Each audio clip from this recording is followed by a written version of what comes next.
Hello and welcome to Over and Back Classic NBA Podcast. I am Jason, and with me as usual is Rich. Hello, Rich. Hey, how's it going? Pretty good. How are you? I'm not doing great. I think I'm actually going to demand a trade to another podcast. Oh. I'm thinking Fast Break Breakfast or something else on a step back because I don't know. Just you and I, the chemistry, I don't know. I'm not liking it. And I just don't know if I can, I just don't know if my career is going anywhere, Wow. with this over and back thing. So sorry. I mean, I hate to do it now. I mean, it would have been nice to just like let you know before we started recording, but I'm a little bit shocked, disheartened, quite frankly. I'm sorry I had to be be like this, but Wow. This reminds me of something. I'm trying to think. What? Yeah. Tell me. Perhaps it best talked about in a quote from Magic Johnson on November 18th, 1981, in the locker room after a game at the Salt Palace in Utah. I can't play here anymore. I want to leave. I want to be traded. I can't deal with it no more. And later, it's nothing toward the guys. I love them and everybody. But I'm not happy. I'm just showing up. I play as hard as I can, but I'm not happy. I'm not having any fun. I just want to go. Is that the way that you feel, Rich? Yeah, no, I'm really not having fun. All right. I just show up really at this point. Fair enough. So yeah, no, that would be whatever you can do. I'll have my agent send some paperwork over, but we can figure out something like that. But no, I'm just kidding. Okay, all right. I love my role here on the Over and Back. All right. Best NBA podcast on the Step Back on Fanside. So don't worry. Thank goodness. We're glad. Not that it would be the worst to go on Fast Break because I have a lot of fun over there too. Yeah. But I like what I do here. Yeah. So you have to move to Nashville though. It might be tough. I'm not really prepared for that yet. But hey, if they have a competitive offer or whatever, you could take it. You should take it. If Keith, you take Keith, right? Yeah. Keith's pretty solid. Yeah, Keith's a good guy. Yeah. So. You can take him. So yeah. Magic. What do you mean Magic requested a trade? What the hell are you talking about? I know it's no. It's interesting because of course the Lakers, they were so successful in the 80s, and it's easy to sort of let the obstacles that they had to face, the egos, the drama, all the things that they dealt with that, it's easy to sort of let them fade in the background just because of the great success that they have. You tend to remember the good things and not remember the great things. And this is also happening still at a time in which the NBA is not, it's getting more popular, but still sort of in the dark days. So I feel like I think a lot of people know about it, but I don't think it's the details of it are quite as well known. And I also don't think that the amount of just drama and controversy that it created and the dent that it put in Magic's reputation are really well appreciated. Yeah, it's strange because it's really nothing, it's not part of the lexicon of Magic or this Lakers dynasty or anything like that. It's so strange how you really, I've heard of it before, but like it's just really never really brought up ever. You know what I mean? Like it's something that's very much kind of pushed to the side, this entire kind of ordeal. And it wasn't like it was just this one, frustrated moment. I have a lot of stuff built up to to that moment. And then a lot built up even after this as well. Yeah. So we kind of have to go back to 1979 to beginning of this. Magic Johnson comes in as a rookie. Dr. Jerry Buss is the new owner of the Lakers. He bought her from the team from Jack Kent Cook. And a very complicated real estate transaction. We're not going to break that down. But so these two characters come to the scene. Jerry Buss, known for having a new woman on his arm practically every day, like dating young women. And Magic Johnson also enjoyed the young women as well. So they both developed a relationship unlike what owners and players would generally have at the time or even since, which would lead to strife between the team that we'll get to. But at first, everything's great. 1980 season, the Lakers become a dynamic, exciting team and very successful. Lots of glitz, glamour, stars, fast break breakfast, life. The Forum Club opens. There's sex and drugs everywhere. Everyone's excited and happy, and the team is winning. The coach that Buss brought in actually was Jack McKinney, not Paul Westhead. McKinney had been an assistant with the Trailblazers under Dr. Jack Ramsey in 77, so was well versed in the league, and he was the architect of the Showtime system. But he sustained a head injury in a bicycle accident after 14 games in the season. Westhead then took over the team first on an interim basis and then permanently. So Westhead, he had been a college coach at LaSalle University, a Shakespearean scholar, used big words, and had kind of a professorial air, which led people to sort of assume that he was a coaching genius. The Lakers would not necessarily agree with that, but Westhead kept the system that McKinney built to great success. Magic and company led the Lakers to the 1980 championship, and great performance in the finals, of course, where Magic fills in for an injured Kareem. His finals MVP with 42 points, 15 rebounds, 7 assists. And Westhead also definitely handled a Spencer Haywood situation. He suspended him after showing up to practice high. He was banished from the team, and the team eventually voted to not include him in the playoff shares. And which Haywood, is a situation that Haywood did not handle very well. But Westhead, at least initially was not, things were fine and things were great. It's kind of in year 2 when things start to go sour. Yeah, not good. Yeah, things went very sour very quickly, unfortunately. Westhead, of course, as you said, he got a lot of credit for the Lakers' success in the first year. And, a lot of that was his, partially his doing and partially the doing of, prior coaches and the system and all that sort of stuff. Well, that second year, Westhead starts to install a little bit more methodical half-court offense in years 2. And the players don't like that. They like running. They like winning, which they did the prior year, so it's kind of hard to sell them on. Yeah, we did this thing last year, but let's try this now. Let's try a little bit of this. Magic misses 45 games due to injury. Lakers failed to defend their title, losing in the first round of the playoffs to the Houston Rockets. And during the 81 playoffs, Magic and Norm Nixon, who had been closed, had a squabble through the media. Nixon, who was an all-star, saw himself as a superstar. He seemed to feel a little bit of jealousy at Magic's success and Magic's, kind of role in the media and as a marketing dynamo and all that sort of stuff that was kind of coming to Magic at this time. And they also argued over, as you mentioned, Magic's close relationship with Dr. Jerry Buss as well, that, he was kind of getting preferential treatment, a friend of the owner, and that didn't really seat all that well with Norm Nixon or other players, and this didn't help either because after the season, Jerry Buss signed Magic Johnson to a 25-year, $25 million contract, which would take effect in 1984. The morning after the contract was announced, Kareem Abdul-Jabbar wondered aloud, what is he, player or management? We don't know. So he thought no one would be able to talk to Magic. So not good situation right now. Meanwhile, Kareem Abdul-Jabbar actually asked for a trade to either the Nets or the Knicks right after that. There's a New York Times article reports it, and Buss is asked if he'd be prepared to trade Abdul-Jabbar. He said, "I'm not sure. It depends on the situation, how Kareem felt, how I felt, what was offered, what the conditions were." And Kareem is 32, 33 at this point, so he's getting older, and no one, of course, has any idea that he's going to play till he's 42. So, the end of his career seems to be coming relatively soon. It does make some level of sense with the rest of the team so young that they might consider making that move, despite Kareem still maybe being the best player in the league, certainly a top 5, top 10 player in the league at that point. So I don't know if I could handle New Jersey Nets Kareem. That just I don't know. That would have been weird. Yeah, that's just really weird. But then he would have won like 2 titles. Known the Nets would be a charter franchise of the NBA or something like that. But it still feels icky though. Meadowlands, I don't know. I don't know. Well, I don't want to disparage any Nets fans here. They know. They're I guess they probably do know. Yeah. Hey, they have Jeremy Lin now. I'm sure they're very happy.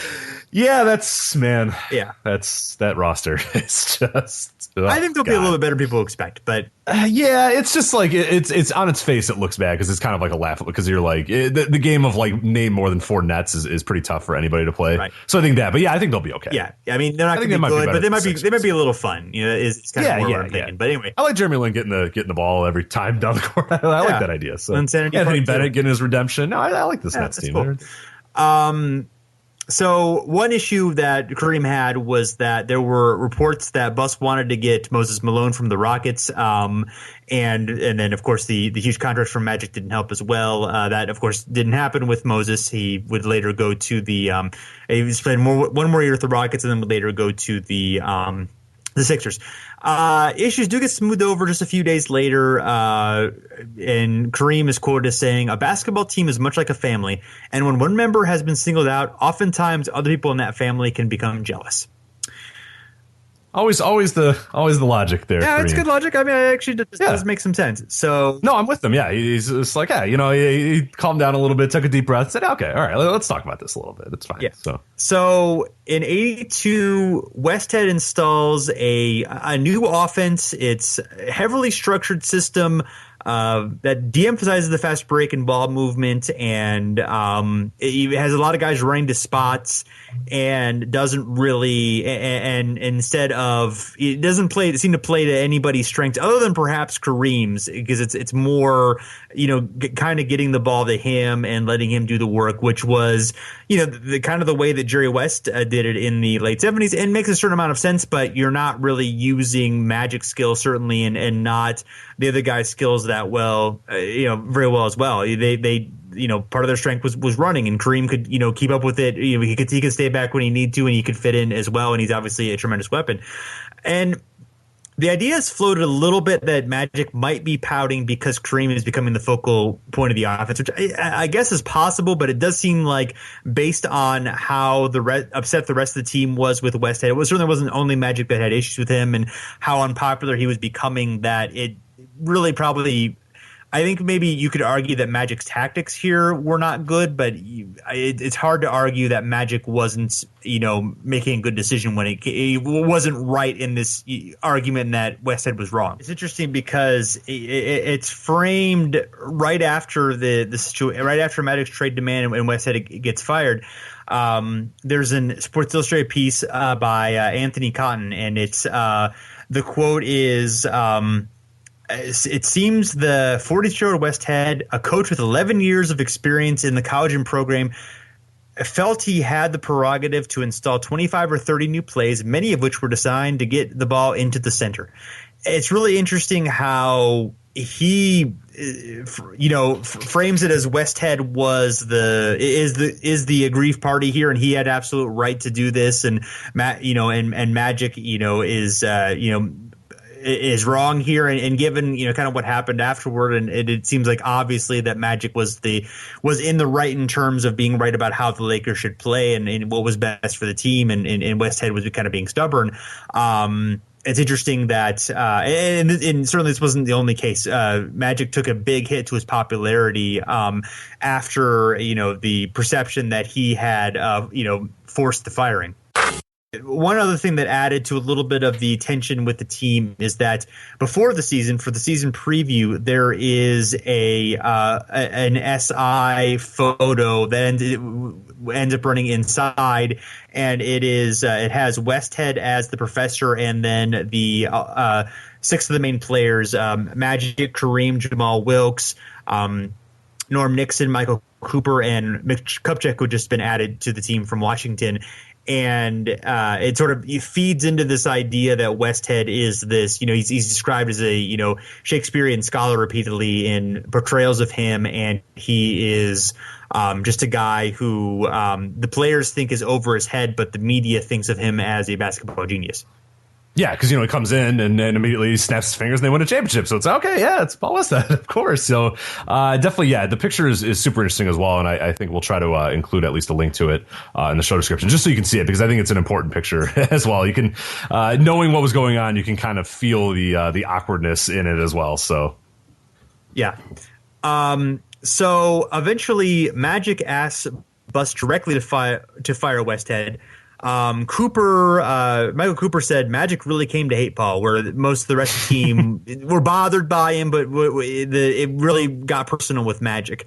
Buss went to Jerry West and Bill Sharman, who were both former Lakers coaches who are now executives or were then executives of the teams, and they say, well, maybe he needs some more time. Let's not fire him yet. There were some reports later on that the Lakers had actually made the decision to fire Westhead 2 games earlier, but they didn't do it right away.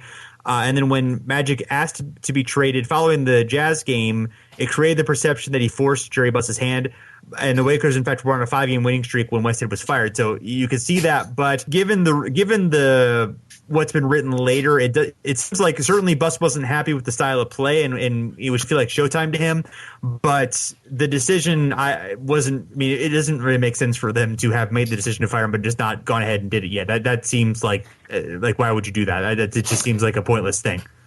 Yeah, it's super interesting. And what's funny is is that Paul Westhead, of course, in the 90s and late 80s, we know him as a man who did the run and gun offense. So it's just so funny that like he's the stuck up kind of let's slow it down kind of guy. And then when he'd reemerge in the NBA, of course he had a tenure with the Bulls, right after this. It didn't really work all that well. And then he would go to the college ranks, Loyola Marymount, and all that stuff. And then he would emerge back in the NBA running this insane style, like way beyond anything even the Showtime Lakers were. Of course, they didn't play any lick of defense. They lost plenty of games doing that style, but it's just so funny that this is the guy that they were pushing and pushing and pushing. Hey, can we run it? Can we run it? Can we run it? And then he reemerges in the NBA and he's like the most crazed maniac ever. It's just, it's super funny. I think he still does that style. I think I forgot where he coaches now. I don't know if he's anywhere now. I think he bounces around a bunch, but I think he always sticks to that run and gun style. So maybe he's gun shy now to never go away from that, knowing how his Lakers tenure ended. But it's just super interesting to see him kind of evolve or devolve or whatever you want to say for his coaching style. Yeah, and I wonder if there's anything to like this is just this going in this direction is just some sort of like hyper reaction to what happened to him and just be like, okay, that's why I was fired. So now I'm just going to do this. I'm just going to go crazy, fast. If that like there's anything to that, I mean, I don't know, but it's really interesting that he almost completely changed his the style that he coaches. And he's not the only coach to do that. Actually, coaches generally do it the other way, where they start off with coaching fast in their career and eventually like get tighter reins on the team and teams go slower. Larry Brown was like that, for instance. A man we're going to talk about here in a little bit, I believe. Yes. Famously went through this transition. Yes, right, exactly. The night that Magic demands the trade, Kareem later says that during the night there are issues with Westhead and Magic. Kareem says that Westhead had told Magic to shut up when he offered input during halftime, I believed, and then Westhead scolded Magic a couple times during the game in which he felt like Magic wasn't paying attention, and Magic visibly sulking during the game. Westhead and Magic later have a private competition in which Westhead tells Magic that I'm tired of your horse bleep attitude. So, and this it's interesting because this definitely seems like a little bit of parallel to LeBron and David Blatt, where there was a lot of reading of the tea leaves of feeling like LeBron was subtly undermining David Blatt with the things that he was doing, on the bench and so forth, and like seeming like he was coaching the team and all that sort of thing. It very much feels like there's a personality conflict in that way, and then sort of the passive aggressive response in a way as well. Yeah, I mean, there's obviously many examples of players and their head coaches not really getting along in that sense. But yeah, when you talk about like a star player sort of superseding his coach in a lot of ways, because there's one that I initially think of as a Dwight Howard and Stan Van Gundy, but that was more of just kind of Dwight being like, I really don't like this guy, like not necessarily like coaching the team or doing anything like that. Where this one was, like you said, Magic was clearly, not saying he didn't that he just didn't think Westhead was smart. Just a bunch of different things. I think there's just a different level to this one than other normal kind of coach and star quibbles that we've seen so often in the NBA. This one, the LeBron Blatt is a very good, kind of contrast and comparison to this one as well. I think it really does work. Magic makes his trade demand, but he, of course, doesn't genuinely think he'll be traded. He's putting pressure on Dr. Buss to finally pull the trigger on Westhead, which he finally does. There's one interesting thing, though. There's a story that's told in Showtime, the great Jeff Pearlman book on the Lakers, and also it's been told in other places. When Magic first visited the Buss home after he had been drafted by the team, Magic told Jeannie Buss, who was 18 at the time, that he eventually wanted to play for the Pistons, who were Detroit, of course, near his hometown of Lansing, Michigan. And after that, Jeannie told her dad, what he said. And then she says, my dad didn't bat an eye. He told me, Jeannie, don't worry. He may say that today, but the first time he puts on a Lakers uniform and steps out on the forum floor, he is never going to leave. And, of course, that was the truth. The reaction to the comments is interesting. A few players go on the record, including Jamal Wilkes, who says if Magic got mad at a player, would the player be gone the next day? And Magic was really upset by his lack of teammates' support. Norm Nixon had criticized Westhead off the record for months, but wouldn't speak up. A lot of the Laker teammates, they may have agreed that Westhead needed to go, but they thought that Magic handled it immaturely. They also, of course, were worried about Magic's relationship with Buss, Magic's power, clear power they had in the team. So there's a lot of dynamics going on during that time, a lot of drama going on during that time. Even if most of the team is in agreement that Westhead, it was probably time for him to go. Then we had a very confusing press conference. Westhead is fired and a new coach is announced, or two of them, kind of. It's very interesting. So Buss, he announced his assistant Pat Riley, who's a former Lakers player and announcer, as the new coach, and Jerry West as the, quote, offensive coach. Confusion from the media over who was actually in charge stemmed from that. West really had no interest in being a coach, but he was willing to be an assistant for a short amount of time, and it just did not work at all. Yeah. And then there was lots of... It seemed like Jerry Buss was genuinely confused about who the coach really was. Like, I guess there was a miscommunication between him and Jerry West. Buss thinking that West was going to be in charge or be able to be permanent coach. He was not really that interested in Riley. And then West, who's coaching years did not go that well, did not want that to happen. And eventually, the Lakers were successful under Riley, and it did become an issue, and West went away. But that for a moment was just like a complete situation of seeming like, no one had any idea what was going on. I mean, that was just seems like a complete, mess. Yeah, and absolutely. And of course, a lot of that, the criticism of what's going down and all this, sort of confusion, a lot of it was, being blamed on Magic Johnson, which rightfully so. Nets coach Larry Brown said he'd never take Magic Johnson on his team. And there's a quote from an SI piece by Anthony Cotton. So for the misdemeanor of making Johnson and his buddy, Laker owner Jerry Buss, unhappy by creating an unimaginative offense, one in which, according to the Magic, the team wasn't getting enough shots. Coach Paul Westhead was fired and replaced by his assistant Pat Riley, with former Laker coach Jerry West coming on to coach the offense. Certainly there were no sound basketball reasons for the change. So, yeah. Interesting spin there as well. That piece. And the quote after, I think, is really just... That one's damning. Yeah, that one's crazy. So Johnson had undergone an abrupt transformation. The 20-year-old who had the ability to make everyone smile just by walking into a room, onto the court, or into a 7-Up commercial had turned into a greedy, petulant, and obnoxious 22-year-old. Yeah. Not the Magic Johnson narrative right there. The greedy, petulant, obnoxious. The Magic Johnson story. I don't know that would have been the case. Yeah. That's crazy. I mean, it's just it's unbelievable that was a legit quote being said about Magic Johnson. And honestly, rightfully so. I mean, to many people's perception, this was his fault. All this stuff going down. Yeah. And all this stuff happened. And obviously I don't think either one, fits him to, I mean, he's, obviously not fully just the happy-go-lucky, the guy who's there to please everyone, but he's not like this evil mastermind either. I mean, he's just he's a person with the complications and the ego that comes with it being a basketball superstar, but also a guy who was a good team leader and played well, but was 22 and probably needed could use some maturity as well. So it's a mix of all these things. But it's really interesting just to see him blasted on that level, given what we know of what happened now. And, probably a lot of it is because, the way that I viewed Magic as, he was one of the first players that I became aware of, and I looked up to him a lot as a as a kid. And I know you weren't really watching during his playing days, but you of course are aware of his legend and probably have a certain reverence for him as well, even despite your Laker hatred. So, so to kind of go back and see like, oh yeah, wow, that's amazing. The hot takes weren't just for today. The hot takes certainly happened in 1981, 1982 for sure.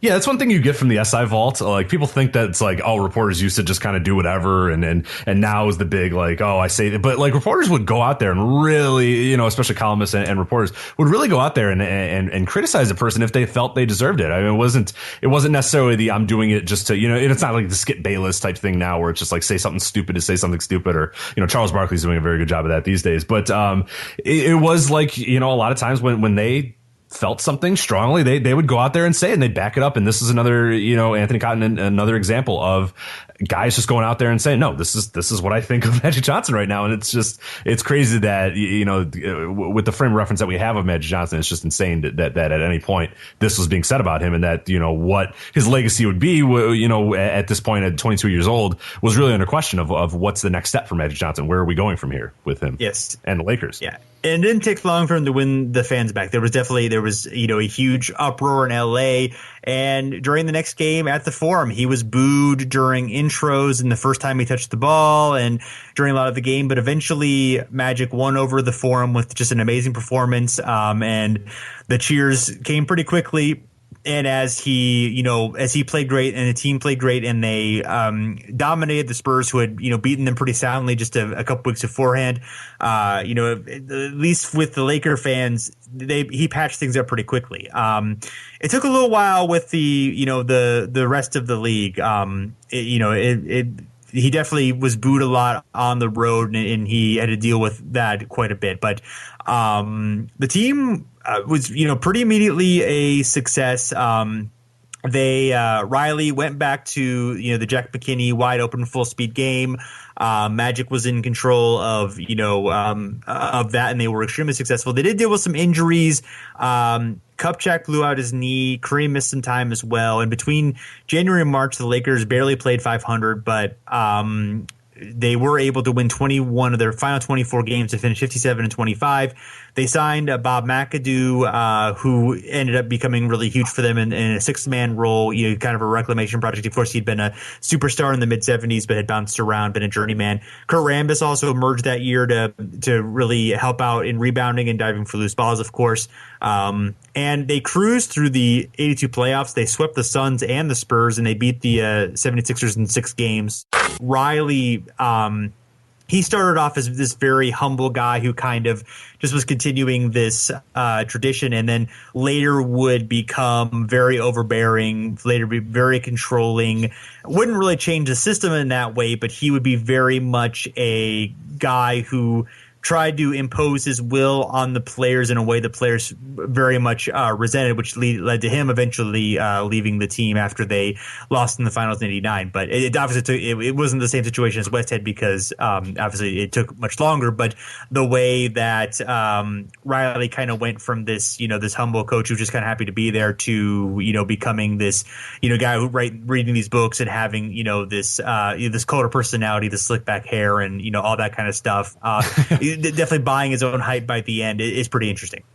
Yeah, and still kind of doing Pat Riley things. Yeah, right, yeah. Even this offseason, still kind of showing the Pat Riley thing. But yeah, he's a guy that's interesting too because after this Lakers thing, we talk about, Paul Westhead going from, I like to kind of run things a little slower to becoming the guru of Go that he eventually did become, to Pat Riley, who then, as we talked in prior shows or whatever, a man who, run and gun with the Lakers, Showtime Lakers, goes to the Knicks, slows it down to, a little bit of an extent, kind of fits the motif of the league at that time, and then goes to Miami Heat and just completely just destroys any and all pace, and it's just like completely not what you expect of a Pat Riley. And then of course later in the Heat still never really got back to doing the fast break run and gun Showtime stuff, kind of turned into a coach that became a little bit more of the slowdown stuff. But again, like you said, that happens with a lot of the transition of control. When you're a run and gun team, you're really just kind of saying, hey guys, go have fun, do your thing. I trust you guys to do what you're doing. And then when you, little by little, as you kind of get more in the league, coaches tend to kind of rein it in a little bit because they want to have a little bit more control. They want to call a little bit more plays. And that's just a natural thing to happen. But with Pat Riley, it seemed to happen very quickly and very loudly. Like you're saying, he became, no longer the humble man that kind of goes, oh, shucks. All right, I guess I'll coach, to becoming, what we know as Pat Riley and the archetype of a Pat Riley type coach. So absolutely. And you talked about Westhead, Loyola Marymount, Denver Nuggets. He also later won a WNBA title in Phoenix. He's the only coach with an NBA and WNBA title. So he did have impressive career. Absolutely.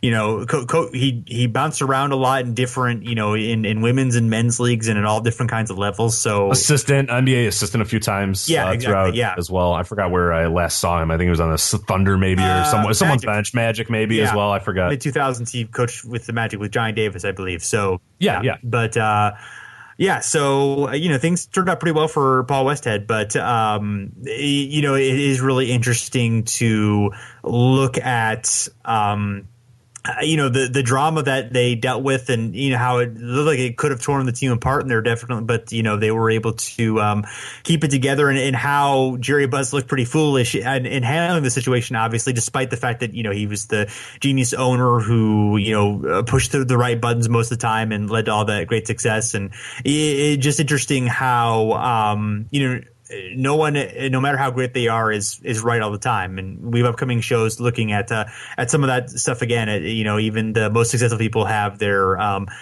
failures, but I guess maintain the confidence in themselves and make things work. All right, well, thanks everyone for checking us out.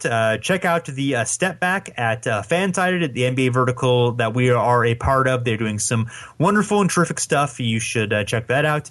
You can find us on iTunes or Stitcher, wherever you listen to your podcast. We would greatly appreciate a rating, even more appreciate a review, a 5-star one. And anything less than that, you are dead to us. No, but that really helps other people. That's true. Find, no, it is true. Yeah. It helps other people find the show and gives us more popularity and more power that we can later abuse and lead to corruption and lead to making ourselves worse. And also find us on Twitter and Facebook at Over and Back NBA. So thanks for listening, and we'll be back again soon.